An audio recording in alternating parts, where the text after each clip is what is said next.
Bienvenidos a Sin Impostores, el único medio de noticias amañadas que la Flip no va a salir a defender. Por eso me tengo que esconder detrás de estas gafas negras. Antes de comenzar, si en algún momento le gustó el video, pues dele like. Si le gustó mucho, compártalo. Y si no le gustó nada, pues vaya y vea los otros videos del canal para convencerse de que somos bien malos. Y en noticias solo optas para el facherío, vamos con la historia del reciente paro camionero. El gobierno de Gustavo Mefistófeles Petro decidió acabar con un subsidio regresivo, que es el único subsidio legítimo porque los subsidios que le dan a los pobres pues promueven la vagancia y a las FARC.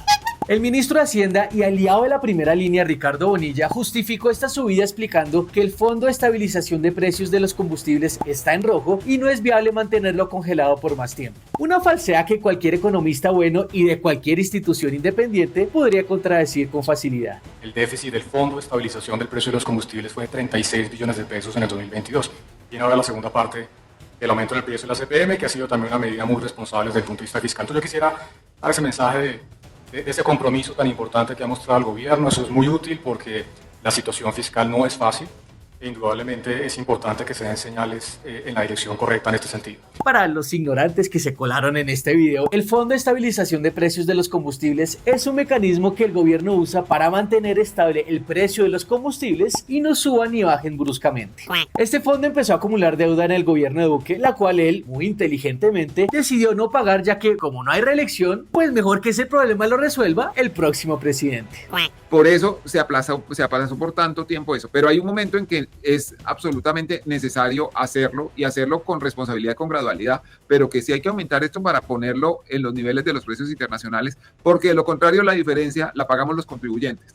Y toda la plata que salga de ahí para beneficiar a unos particulares termina perdiéndose en otros sectores como salud, como educación, en fin. El tema de la inflación preocupó mucho a la gente, aunque el ministro aseguró que el impacto iba a ser pequeño. Por ejemplo, que solo aumentaría 0.3% la canasta familiar y la inflación se mantendría alrededor de 5.5% este año. Otra falsedad que fue fácil de desmontar por cualquiera que supiera sumar y restar.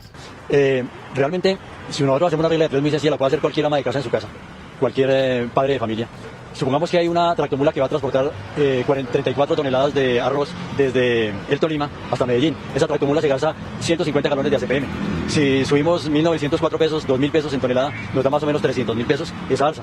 Dividimos esos 300.000 pesos entre los 34.000 kilos o 68.000 libras que transporta la tractomula y nos da aproximadamente 5 pesos en libra. Lo que pasa es que los especuladores se han valido de eso justamente toda la vida para subir el precio de la canasta familiar, pero no es culpa del transporte y de los camioneros colombianos esa alza. La regla de tres es muy sencilla, la afectación va a ser mínima y no como la quieren hacer ver a todo el país, de 30 o 40%, no es cierto. A pesar de las protestas y movilizaciones, el gobierno, no entiendo por qué carajos, estuvo dispuesto a hablar con los transportadores, aunque reconoció que el aumento del precio era inevitable. Entonces, ¿para qué reunirse con ellos si es que esa era su única exigencia? Con respecto al anuncio que viene haciendo Fede Trascarga con el señor Henry Cárdenas y la señora Nidia de Colfecar, yo les digo que los transportadores iremos a un paro cuando verdaderamente busquemos el beneficio de los transportadores. Cuando el primer punto sea una ley laboral para el transportador, cuando el segundo punto sea el 1 a 1, la regulación que estamos sobreofertado, cuando el tercer punto sea que ustedes cumplan el CISECTAD, cuando el cuarto punto sea un CISECTAD para la carga liviana, cuando el quinto punto sea que saquemos adelante esa ley de peaje, ese proyecto de ley que está en el Congreso, que lo han hundido 14 veces, cuando se crea un fondo de reposición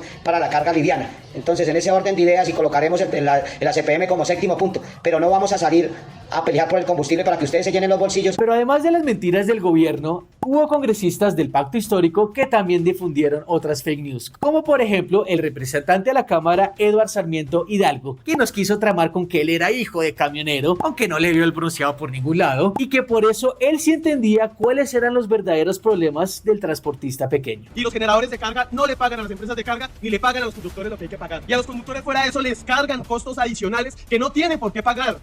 Les cobran cuotas de carga, de descargue, les cobran turnos, les cobran relojes. Y si quieren que les diga por qué les estoy diciendo esto, es que esto no me lo estoy inventando ni me lo contaron. Es que mi papá es conductor. Otro senador mentirosín, como de costumbre, fue Wilson Arias, que siempre se pone al lado del abusivo trabajador asalariado y nunca del sacrificado empresario millonario.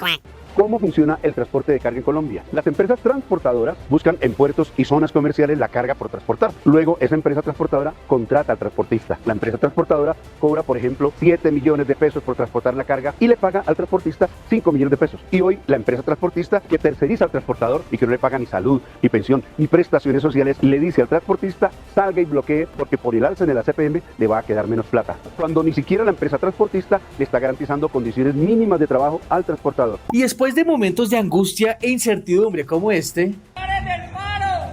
¡Paren todo lo que les dé la hijueputa gana! ¡Pero dejen pasar el carro de Bavaria, hijueputa! el gobierno anunció que el paro había terminado y que llegaron a un acuerdo con las bases camioneras, haciendo 2 incrementos de 400 pesos este año.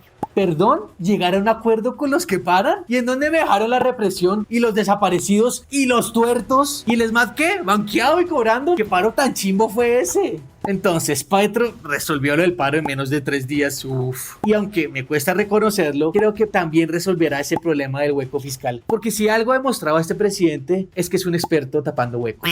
Y eso fue todo por hoy. Ya saben, cualquier opinión, sugerencia, insulto o amenaza me lo dejan en los comentarios. Si les gustó el video, denle like y sobre todo compártalo. Si no les gustó el video, allí mire el resto de videos del canal para darse cuenta que no somos tan malos. Muchas gracias por su tiempo y nos vemos muy pronto.